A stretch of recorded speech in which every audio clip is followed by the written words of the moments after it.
Hello dear students, তোমাদের বাংলা ভাষার ওপর দক্ষতা বাড়ানোর জন্য এবং তোমাদের শব্দভাণ্ডার মজবুত করবার জন্য আমি একটি ইনিশিয়েটিভ নিয়েছি।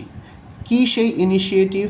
আমি তোমাদের জন্য 100টা বাংলা শব্দ নির্বাচন করেছি, যেগুলো আমাদের রোজকার জীবনে লেখা, পড়া এবং বলবার ক্ষেত্রে ভীষণভাবে কাজে লাগে।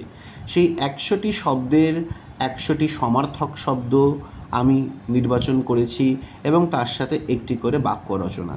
তোমরা স্ক্রিনের দিকে তাকালেই নিশ্চয়ই দেখতেও পাচ্ছ এবং বুঝতেও পারছো। প্রথম শব্দটা কি আছে? আকাশ। মাথার ওপরে যেটা থাকে আকাশ। তার সমার্থক শব্দ কি? গগন। বাক্য কি? আকাশে সাদা মেঘ ভাসছে। এবার তোমাদের কি করতে হবে? এটা তোমাদের হোমওয়ার্ক। আরেকটা কথা বলে দিচ্ছি, স্কুল খোলবার 2 দিন আগে 1 দিন আগে সবাই কেউ হুড়মুড়িয়ে হোমওয়ার্ক করবে না।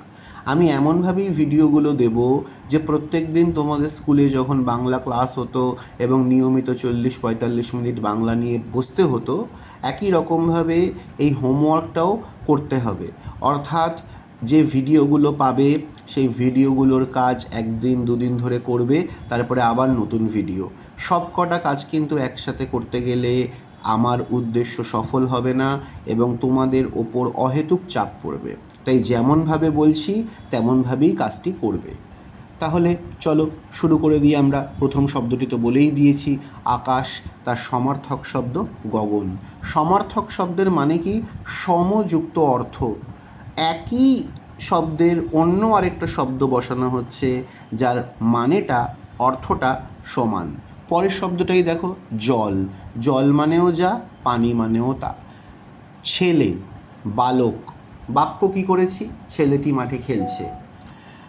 মেয়ে, বালিকা। মেয়েটি সুন্দর, গান গায়।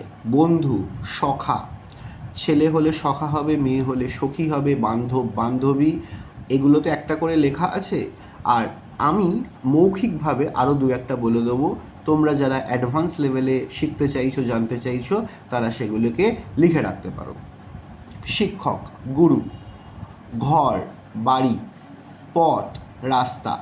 ফুল, পুষ্প। পাখি, বিহঙ্গ। পাখি দিয়ে বিহঙ্গও হয়, পক্ষীও হয়। সূর্য, রবি। সূর্য দিয়ে অনেক সমার্থক শব্দ হয়, রবি তো এখানে একটা বলা আছে। এছাড়াও তপন হবে, দিবাকর হবে, এরকম আরও অনেক আছে। চাঁদ, শশী। এছাড়াও চন্দ্র হয়, চন্দ্রও ভীষণ পপুলার। ইনফ্যাক্ট চন্দ্র থেকেই চাঁদ শব্দটি এসছে। রাজা, নৃপতি। রাজা প্রজাদের ভালোবাসতেন। দেশ, রাষ্ট্র। নদী, তটিনী। এছাড়াও কিন্তু নদী দিয়ে হয়, যেরকম স্রোতস্বিনী হয়, প্রবাহিনী হয়, তরঙ্গিনী হয়। সেগুলি বানান তোমাদের পক্ষে একটুখানি জটিল হয়ে যাবে। তোমরা তটিনী এটিকেই ভালো করে মুখস্থ করো। বন, অরণ্য। আগুন, অনল। আগুন অনল হয়, আর একটা খুব সোজা হয় যেটা শুনতেও আগুনের মতো, কি বলো তো? অগ্নি। বাতাস, সমীর। বাতাসেরও অনেক সমার্থক শব্দ আছে। সমীর বাদ দিয়ে পবন হবে, বায়ু হবে। মাটি, এখানে ভূমি আছে, ভূমি তো হবেই। এছাড়াও মৃত্তিকা এই শব্দটিও হবে।